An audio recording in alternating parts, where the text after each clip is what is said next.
Viral, aksi tukang parkir bersihkan jok motor hingga helm pengunjung di Yogyakarta, banjir pujian. Tengah beredar momen yang memperlihatkan sikap baik hati dari seorang tukang parkir viral di media sosial. Video tersebut viral usai diunggah oleh akun TikTok @mbuuk5 dan hingga kini telah ditonton lebih dari 310.000 kali tayangan.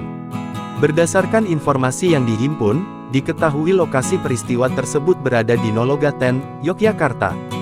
Dalam video tersebut, terlihat seorang tukang parkir pria lengkap mengenakan atributnya dan juga topi khas miliknya.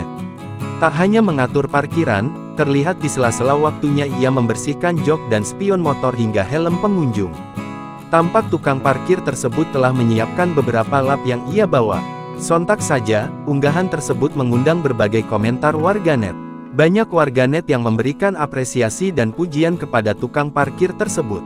Bahkan, tak sedikit warganet yang pernah mengunjungi daerah tersebut pun memberikan testimoni positif terkait tukang parkir tersebut.